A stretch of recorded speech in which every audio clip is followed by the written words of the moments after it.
Okay, तर आपण second problem आपण सॉल्व करूया. ॲक्च्युली तुम्ही पहिल्यांदा फॉर्म्युले केलेत का प्रिपरेशन? फॉर्म्युले खूप इम्पॉर्टंट आहेत. विदाऊट फॉर्म्युला आपण मार्जिनल कॉस्टिंग करणं डिफिकल्ट आहे. म्हणजे मार्जिनल कॉस्टिंगसाठी विदाऊट फॉर्म्युला आपण काहीच करू शकत नाही. तर फॉर्म्युल्याचं प्रिपरेशन तुमचं झालेलं आहे का? आणि दुसरी एक गोष्ट, चॅट बॉक्समध्ये मी लास्ट लेक्चरची व्हिडिओ अपलोड केलेली आहे, की ज्यांना व्हिडिओ बघायची असेल लास्ट लेक्चरची, जे नवीन असतील ते व्हिडिओ बघू शकतील. ओके, तर चॅट बॉक्समध्ये बघून घ्या, व्हिडिओ लिंक पाठवलेली आहे. ओके, आपण सेकंड प्रॉब्लेम आपण स्टार्ट करूया. ओके, फर्स्ट प्रॉब्लेम आपण लास्ट लेक्चरला आपण घेतलेला होता, तर सेकंड प्रॉब्लेमसुद्धा सेम प्रॉब्लेम आहे. There is no actually any additional thing in the second problem. Okay, first we need to find out the PV ratio, and we are provided with fixed cost rupees 40,000, variable cost rupees 2 per unit, estimated sales rupees 2 lakhs. Okay, and selling price per unit rupees 10. That means how many units we have sold? It's 20,000. Okay, 2 lakhs divided by 10. Okay, so for the second problem we will prepare first this marginal cost statement. Okay,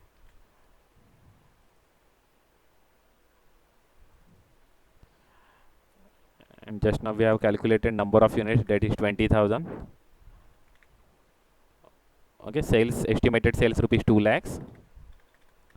Okay, less variable cost per unit rupees 2 per unit, that's why I mentioned it 2 per unit. Selling price per unit rupees 10, that that is given in the problem. Selling price rupees 10 per unit, variable cost per unit rupees 2 per unit. Okay, contribution rupees 8 per unit. Sales minus variable cost is equal to contribution. Okay, next, estimated sales rupees 2 lakhs. Sales rupees 2 lakhs. On the basis of these 2 lakhs, we have calculated number of units. 2 lakhs divided by 10 is equal to 20,000 units. Okay, then we can calculate the variable cost. Total variable cost 20,000 into 2 is equal to 40,000. Okay, contribution is equal to sales minus variable cost is equal to 60,000, 1,60,000. 2 lakh minus 40,000 is equal to 1,60,000, and fixed cost is rupees 40,000. That's why fixed cost is equal to 40,000. Okay, मग या unit 2 lakh sale होतील तेव्हा आपला profit किती होईल? 1,20,000 आपला profit होईल. Okay, हे आपलं झालं marginal cost statement. Actually prepare करून शो करणं हे काय कंपल्सरी नाही आहे, पण आपल्याला सोल्युशन प्रिपेअर करताना हे थोडंसं इझी जातं, त्यामुळे प्रत्येक वेळेस आपण कॉस्ट स्टेटमेंट आपल्याला प्रिपेअर करून आपल्याला शो करायचं आहे. ओके, आता आपण फाइंड आउट करूया. फर्स्ट आपल्याला सांगितलेलं आहे पी व्ही रेशो. ओके, तर फर्स्ट आपण पी व्ही रेशो पण फाइंड आउट करून घेऊया. पी व्ही रेशोसाठी आपला कुठला फॉर्म्युला सांगू शकाल? P V ratio, P V ratio formula काय?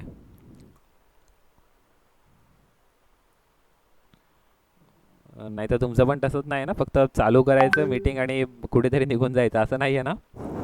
ओके, कोणीतरी रिप्लाय द्या. What is the formula of P V ratio? Contribution upon fixed cost. Okay, contribution upon sales into 100. Okay, it is the formula of PV ratio. You can calculate PV ratio by using total amount or by using per unit amount.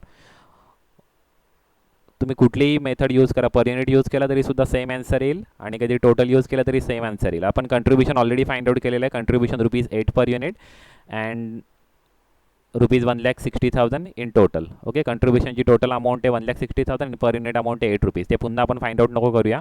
Okay, फक्त आता आपण direct आपण P V ratio पण find out करूया. P V रेशोचा आपला formula आहे contribution upon sales into 100. Okay, तर कंट्रीब्युशन आहे 1,60,000 divide by sales 2 lakhs into 100. Okay, त्यामुळे आपलं ॲन्सर येतं 80%. ओके, ॲन्सर आपला फाइंड आउट होतं 80%.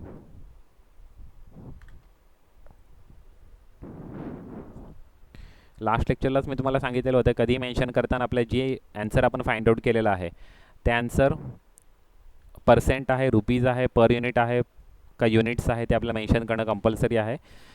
मग आता आपण 80% आपण ॲन्सर मेन्शन केलं. ओके, आपलं फर्स्ट आपला ॲन्सर फाइंड आउट झालं P V ratio. Okay, next आपल्याला फाइंड आउट करायला सांगितलेलं आहे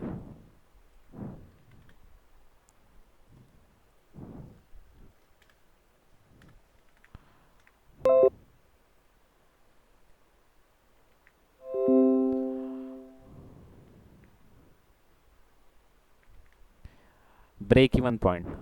तर ब्रेक इवन पॉइंटचा formula, break even point is equal to fix cost divide by P V ratio. Okay, break even point is equal to fixed cost divided by PV ratio. Second,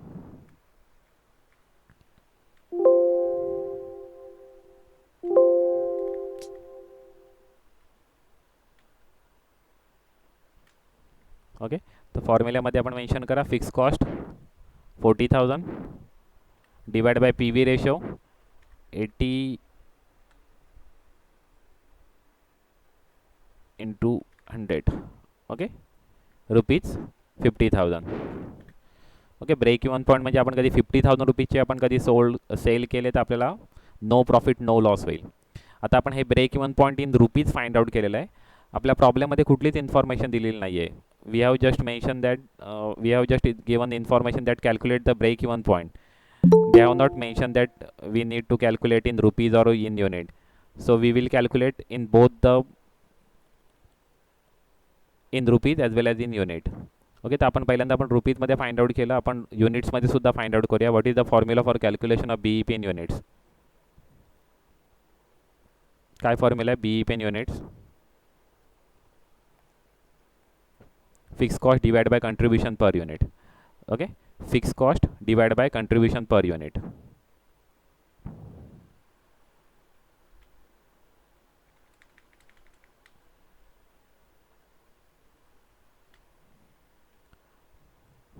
fix cost rupees 40,000 divide by contribution per unit 8 is equal to answer येते 5,000 units. Okay, you can use second formula also for calculation of units. Just divide BEP by selling price per unit. 50,000 divided by 10 is equal to 5,000.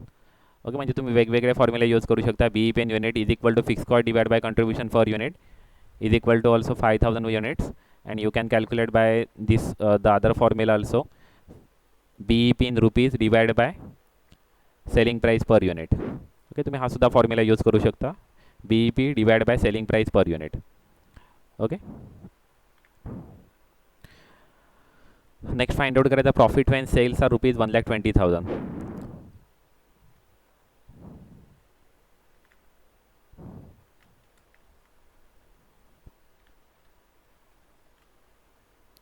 Profit when sales are rupees 1,20,000.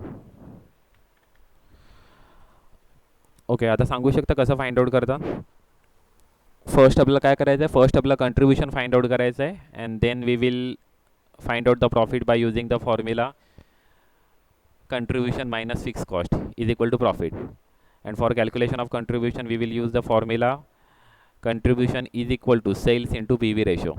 Okay, कंट्रीब्युशनचा आपण second formula आपण use करू शकतो इथे. Contribution is equal to sales into P V ratio is equal to contribution. आपण second formula आपण use करू शकतो इथे. ओके, आणि त्याने आपण कंट्रीब्युशन आपण फाइंड आउट करू शकतो. Sales 1,20,000 into P V ratio 80 divide by 100. Okay, rupees 96,000. Contribution find out झालं. सेकंड फॉर्म्युला आपल्याला यूज करायचा, profit is equal to contribution minus fix cost. Next formula आपल्याला यूज करायचा प्रॉफिट फाइंड आउट करण्यासाठी, profit is equal to contribution minus fix cost. तर contribution 96,000 minus fix cost rupees 40,000 is equal to 56,000. Okay, तर जेव्हा आपल्या cells आपले 1,20,000 असतील तेव्हा आपला प्रॉफिट किती असणार, 56,000. ओके, हे आन्सर आहे. ओके, नेक्स्ट आपल्याला फाइंड आउट करायला सांगितले sales required to earn profit of rupees 60,000.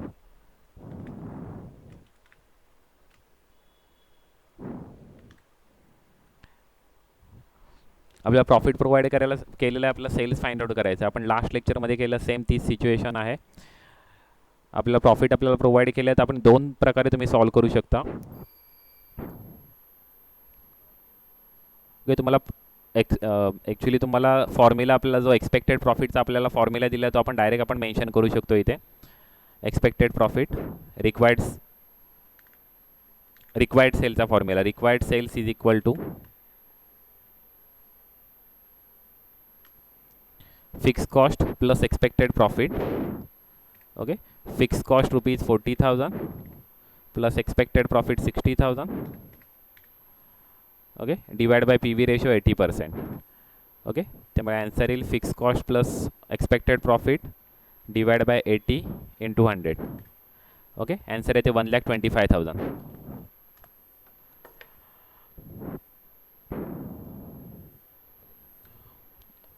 Okay, या गोष्टीचं व्हेरिफिकेशन करून बघा आपला आन्सर बरोबर येतो आहे की नाही. व्हेरिफिकेशन करण्यासाठी आपल्याला सेम आपला हा चार्ट आपल्याला प्रिपेअर करायचा आहे. ओके, चार्टमध्ये आपल्याला आपल्या पी व्ही रेशो माहिती आहे 80% आहे, तर variable cost to sales ratio किती असेल? पी व्ही रेशो कधी 80% असेल तर variable cost to sales ratio किती असेल? 20%.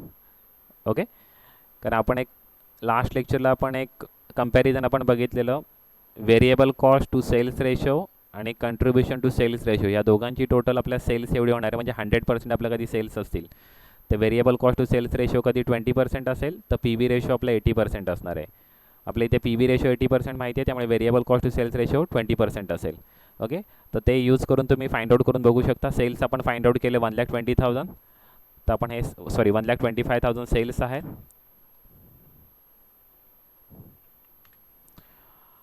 तर आपले variable cost to sales ratio असेल 20%. आन्सर येईल 25,000. Contribution sales minus variable cost is equal to contribution minus fix cost 40,000 is equal to profit find out होईल 60,000. आपलं जे क्वेश्चन होतं ते आन्सर आलेलं आहे. आपलं व्हेरिफिकेशन आपलं कंप्लीट झालेलं. आपला क्वेश्चन होता calculate the sales when profit are rupees 60,000. Okay, profit जेव्हा 60,000 असेल तेव्हा आपला सेल्स किती असेल ते आपल्याला फाइंड आउट करायचं होतं. सेल्स आपण फाइंड आउट केले 1,20,000, त्याचं आपण व्हेरिफिकेशन आपण करून बघितलं इथे, तर आन्सर आपला राईट येत आहे. व्हेरिफिकेशन करून बघणं कंपल्सरी नाही आहे, पण तुम्ही व्हेरीफाय करून तुम्ही आन्सर राईट कॅल्क्युलेट केलं का काय मिस्टेक आहे ते तुम्ही फाइंड आउट करू शकता. ओके, नेक्स्ट आपल्याला मार्जिन ऑफ सेफ्टी आपल्याला फाइंड आउट करायला सांगितलेलं आहे when sales are rupees 3 lakhs. Okay, margin of safety when sales are rupees 3 lakhs.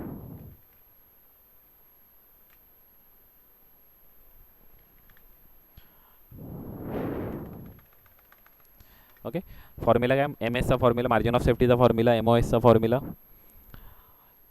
Total sales minus break even sales. Okay, total sales rupees 2 lakhs. Sorry, आपल्याला प्रॉब्लेममध्ये provide केलेले total cells त्यांनी सांगितले 3 lakh rupees सांगितलेले. Total sales 3 lakhs minus break even sale 50,000. Margin of safety येईल rupees 2,50,000. Okay,